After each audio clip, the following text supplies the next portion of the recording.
ಮೈತ್ರಿ ಪಕ್ಷಗಳ ಪಾದಯಾತ್ರೆ ಇತ್ತಲ್ಲ, ಒಂದು ಮುಡಾ ಅಕ್ರಮ, ಮುಡಾ ಹಗರಣವನ್ನು ವಿರೋಧಿಸಿ ಒಂದು ಕಡೆ ಬೆಂಗಳೂರಿಂದ ಮೈಸೂರಿಗೆ ಒಂದು ಪಾದಯಾತ್ರೆ ಹೋಯಿತು. ಇನ್ನೊಂದು ಕಡೆ ಈ ಪಾದಯಾತ್ರೆಗೆ ನಾವೇನು ಬೆಂಬಲ ಕೊಡೋಕ್ಕಾಗಲ್ಲ, ವಾಲ್ಮೀಕಿ ವಿಚಾರ ಇಟ್ಕೊಂಡು ನಾವೊಂದು ಪಾದಯಾತ್ರೆ ಮಾಡ್ತೀವಿ ಅಂತ ಹೇಳಿ ಯತ್ನಾಳ್ ಆ್ಯಂಡ್ ಗ್ಯಾಂಗ್ ಅಥವಾ ಯತ್ನಾಳ್ ಮತ್ತು ಬಣ ಅಥವಾ ರಮೇಶ್ ಜಾರಕಿಹೊಳಿ ಬಣ ಅಂತ ಅಂದ್ಕೊಳ್ಳೋಣ ನಾವು, ಇವರು ಒಂದು ಕಡೆ ಪ್ಲಾನನ್ನು ಮಾಡ್ಕೊಳ್ತಾ ಇದ್ರು. ಇಲ್ಲಿ ವಿಚಾರ ಏನಿತ್ತು ಅಂತ ಹೇಳಿದ್ರೆ, ಇದು ಸಿದ್ದರಾಮಯ್ಯ ಅವರ ವಿರೋಧಿ ಹೋರಾಟಗಳಾಗಿತ್ತ, ಸರ್ಕಾರದ ವಿರುದ್ಧದ ಒಂದು ಹೋರಾಟಗಳಾಗಿತ್ತ, ಹಗರಣದ ವಿರುದ್ಧದ ಹೋರಾಟಗಳಾಗಿತ್ತ, ಅಥವಾ ಇದೇ BJPಯಲ್ಲಿ ಆಫ್ಟರ್ ಬಿ ಎಸ್ ಯಡಿಯೂರಪ್ಪನವರು ಸಕ್ರಿಯ ರಾಜಕಾರಣದಿಂದ, ಚುನಾವಣಾ ರಾಜಕಾರಣದಿಂದ ಒಂದು ಕಡೆ ದೂರ ಸರಿದು ರಾಜಕಾರಣದಲ್ಲಿ ಇರ್ತೀನಿ, ಚುನಾವಣೆ ಮಾಡಲ್ಲ ಅಂತ ಹೇಳಿದ ಮೇಲೆ ರಿಯಲ್ ಲೀಡರ್ ಯಾರು ಸ್ಟೇಟ್ BJPಗೆ ಅಂತ ಒಂದು ಪ್ರಶ್ನೆ ಇಟ್ಕೊಂಡು ವಿಜೇಂದ್ರ ಶುರು ಮಾಡಿದ್ರಾ? ವಿಜೇಂದ್ರ ಶುರು ಮಾಡಿಕೊಂಡು ಇವರು ಲೀಡರ್ ಆಗಕ್ಕೆ ಶುರು ಮಾಡಿದ್ರು ಅಂತ ಒಂದು ಕಡೆ ಒಂದು ಮಾತು ಬಂತು. ಇಲ್ಲ, ಕುಮಾರಸ್ವಾಮಿ ಅವರು ವಿಜೇಂದ್ರ ಅವ್ರನ್ನ ದೊಡ್ಡ ಲೀಡರ್ ಆಗಿ ಬಿಡಲಿಲ್ಲ. ಕುಮಾರಸ್ವಾಮಿ ಅವರು ಅವ್ರ ಮಗ ನಿಖಿಲ್ರನ್ನು ಕೂಡ ಬೆಳೆಸಬೇಕಾಗಿತ್ತು, ಹಾಗಾಗಿ ಅವರು ಕೂಡ ಇದರಲ್ಲಿ ಹೆಜ್ಜೆ ಹಾಕಿದ್ರು. ಕ್ರೆಡಿಟ್ಟು ಒಬ್ಬರಿಗೆ ಹೋಗದೆ ಹಂಚಿಕೆ ಆಗುವಂತೆ ಮಾಡಿಕೊಂಡ್ರು ಅಂತ ಒಂದು ಲಾಜಿಕ್ ಬಂತಿಲ್ಲಿ. ಸರಿ, ವಿಜೇಂದ್ರ ಈ ಕಡೆ ಕೆಂಗೇರಿಯಿಂದ ಮೈಸೂರಿವರೆಗೂ ನಡೆದುಬಿಟ್ರೆ ಅವ್ರು ದೊಡ್ಡ ಲೀಡರ್ ಆಗಿಬಿಡ್ತಾರಾ? ಇಲ್ಲಿ ಒಂದು BJPಯಲ್ಲಿ ವಿಜೇಂದ್ರ ದೊಡ್ಡವರಿಗೆ ಬೆಲೆ ಕೊಡ್ತಾ ಇಲ್ಲ, ನಾಮಕೆ ವಾಸ್ತೆ ಇಟ್ಕೊಳ್ತಾ ಇದ್ದಾರೆ, ಸರಿಯಾಗಿ ಆದ್ಯತೆಯನ್ನು ಕೊಡ್ತಾ ಇಲ್ಲ, ಬರೀ ಅವ್ರು ಶೈನ್ ಆಗೋದಷ್ಟೇ ಅವ್ರಿಗೆ ಇಂಪಾರ್ಟೆಂಟ್ ಆಗಿಬಿಟ್ಟಿದೆ. ವೇದಿಕೆಗಳ ಮೇಲೆ ದೊಡ್ಡ ದೊಡ್ಡ ನಾಯಕರು ಮಾತನಾಡ್ಲಿಕ್ಕೆ ಬಂದರೆ ಒಂದು ನಿಮಿಷನೂ ಮಾತಾಡೋಕ್ಕೆ ಅವಕಾಶ ಕೊಡ್ತಾ ಇಲ್ಲ. ಈ ಒಂದು ವಾದ ಕೂಡ ಶುರುವಾಯಿತು. ಅಟ್ ದ ಸೇಮ್ ಟೈಮ್ ಇದೇ BJP ಇನ್ನೊಂದು ಬಣ ಏನು ಮಾಡ್ತಾ ಇದೆ ಈಗ, ನೀವು ಅಲ್ಲಿ ಮಾಡಿಕೊಂಡ್ರೆ ನಾವು ಈ ಕಡೆ ಒಂದು ಪಾದಯಾತ್ರೆ ಮಾಡ್ತೀವಿ ನೋಡಿ. ವಿಜಯೇಂದ್ರ ಅವರ ಲೀಡರ್ಶಿಪ್ಪನ್ನೇ ಪ್ರಶ್ನೆ ಮಾಡಿ BJPಯಲ್ಲಿ ಒಂದು ಬಂಡಾಯದ ಬೆಂಕಿ ಶುರುವಾಗಿದೆಯಾ?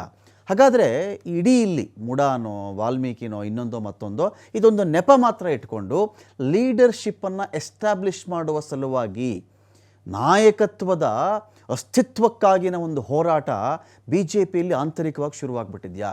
ನಾನು ಲೀಡರ್, ನಾನು ನಿನ್ನ ಮಾತು ಕೇಳಬೇಕಾಗಿಲ್ಲ, ಕುಟುಂಬ ರಾಜಕಾರಣ ನಾನು ಒಪ್ಪಲ್ಲ, ಹೀಗೆ ಬಿಟ್ಟರೆ ಈ ಕುಟುಂಬ ಇಡೀ BJPನ ತಿಂದು ಹಾಕಿಬಿಡುತ್ತೆ, ಇಂಥ ಮಾತು ಬರ್ತಾ ಇದೆಯಲ್ಲ, ಇದು ಯಾಕೆ ಅಂತ ಪ್ರಶ್ನೆ ಬರ್ತಾ ಇದೆ. ಇಲ್ಲಿ BSY BYV ಇವರ ವಿರುದ್ಧವಾಗಿ ಯತ್ನಾಳ್ ಆ್ಯಂಡ್ ಟೀಮ್ ಸ್ಟ್ರಾಂಗ್ ಆಗ್ತಾ ಇದೆ.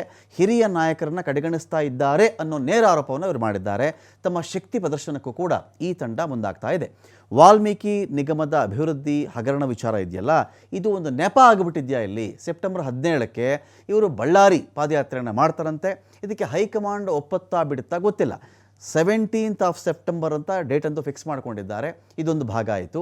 ಇದರ ಮಧ್ಯದಲ್ಲಿ ಪ್ರತಾಪ್ ಸಿಂಹ ಮೈಸೂರು ಲೋಕಸಭಾ ಕ್ಷೇತ್ರದ ಟಿಕೆಟ್ ವಂಚಿತ ಮಾಜಿ ಸಂಸದ ಯಾರು ಪ್ರತಾಪ್ ಸಿಂಹ ಇದ್ರು. ಈ BJPಲಿ ಇದನ್ನು ಅರ್ಥ ಮಾಡ್ಕೊಳ್ಳೋಕ್ಕೆ ತುಂಬ ದೂರ ಹೋಗಬೇಕಾಗಿಲ್ಲ. BJP ಸಹಜವಾಗಿ ಗೊತ್ತಿರುವಂತೆ ಒಂದು ಯಡಿಯೂರಪ್ಪನವರ ಬಣಕ್ಕೆ ಸಲ್ಲುವಂಥ ಟಿಕೆಟ್ಗಳು, ಇನ್ನೊಂದು ಸಂಘಕ್ಕೆ ಸಲ್ಲುವಂಥ ಟಿಕೆಟ್ಗಳು. ಇದರ ಮಧ್ಯದಲ್ಲಿ ಒಂದು 2-3 ಲೀಡರ್ಗಳದ್ದು ಪಾತ್ರ ಇರಬಹುದು. ಒಂದೊಂದು ಟಿಕೆಟ್ಗಳಿಗೆ ಅವ್ರು ಸೀಮಿತ ಆಗಬಹುದು. ಪ್ರತಾಪ್ ಸಿಂಹನೋ CT ರವಿನೋ ಇನ್ನೊಬ್ಬರು ಮತ್ತೊಬ್ಬರು ಒಂದು ಗುಂಪಿಗೆ ಸೇರಿಕೊಳ್ತಾರೆ. ಅದು ಬಿಡಿಸಿ ಹೇಳಬೇಕಾಗಿಲ್ಲ. BSY ವಿರುದ್ಧವಾಗಿ ಅನೇಕ ಬಾರಿ ಇವರು ಮಾತಾಡ್ಕೊಂಡಿರ್ತಾರೆ, ಆ ಒಂದು ಕುಟುಂಬದ ವಿರುದ್ಧವಾಗಿಯೂ ಮಾತಾಡಿರ್ತಾರೆ. ಇದೀಗ ಪ್ರತಾಪ್ ಸಿಂಹ ಅವ್ರಿಗೂ ಬೇಸರ ಆಗಿದ್ದಂತೆ. BJPಯ ದೊಡ್ಡ ಲೀಡರ್ ಬಸನಗೌಡ ಪಾಟೀಲ್ ಯತ್ನಾಳ್ರನ್ನು ಕರೆದಿದ್ರಪ್ಪ, ಅದಕ್ಕೆ ಹೋಗಿದ್ದೆ, ಪಾದಯಾತ್ರೆ ಮಾಡ್ತೀವಿ ಏನೀಗ ಅಂತ ಪ್ರತಾಪ್ ಸಿಂಹ ಒಂದು ಕಡೆ ಮಾತಾಡಿದ್ದಾರೆ. ಸೊ BSY ಸೈಡ್ ಲೈನ್ ಆಗಿಬಿಟ್ಟಿದ್ದಾರೆ BJPಯಲ್ಲಿ. ಅವರು ಸೈಡಿಗೆ ಹೋಗಿರೋ ಕಾರಣದಿಂದಾಗಿ ನನ್ನಂತಹ ಯಂಗ್ ಬ್ಲಡ್ ಬೇಕು ಅಂತ ನೇರವಾಗಿ BSY ಕುಟುಂಬದ ವಿರುದ್ಧವಾಗಿಯೇ ಪ್ರತಾಪ್ ಸಿಂಹ ಮಾತಾಡಿದ್ದಾರೆ. ಅಭಿವೃದ್ಧಿ ನಿಗಮದಲ್ಲಿ ನಡೆದಿರುವಂಥ ಹಗರಣ ಎಂದಿಲ್ಲ, ಈ ಹಗರಣವನ್ನು ನಾವು ಸರಿಯಾಗಿ ತೆಗೆದುಕೊಂಡು ಹೋಗಿ ಅದನ್ನು ಕಾನೂನು ಮುಖಾಂತರವಾಗಿ ಹೋರಾಟವನ್ನು ಮಾಡ್ತು ಅಂದರೆ ಖಂಡಿತ ಸಿದ್ದರಾಮಯ್ಯನವರ ಕುರ್ಚಿ ಅಲ್ಲಾಡುತ್ತೆ. ಯಾಕೆಂದರೆ ಫೈನಾನ್ಸ್ ಮಿನಿಸ್ಟರ್ ಆಗಿ ಫೈನಾನ್ಷಿಯಲ್ ಮಿಸ್ಅಪ್ರೋಪ್ರಿಯೇಷನ್ಗೆ ಅವರೇ ತಲೆದಂಡವನ್ನು ತೆರಬೇಕಾಗುತ್ತೆ. ಇದು ಭಾಳ ದೊಡ್ಡ ಪ್ರಕರಣ ಅಂತೇಳಿ ನನ್ನ ಸೀಮಿತ ರಾಜಕೀಯ ಅನುಭವದಲ್ಲಿ ನಾನು ಹೇಳಲಿಕ್ಕೆ ಬಯಸ್ತೇನೆ.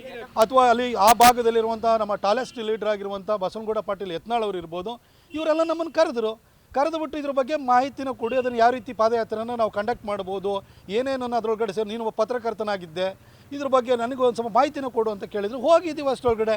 ಇದರೊಳಗಡೆ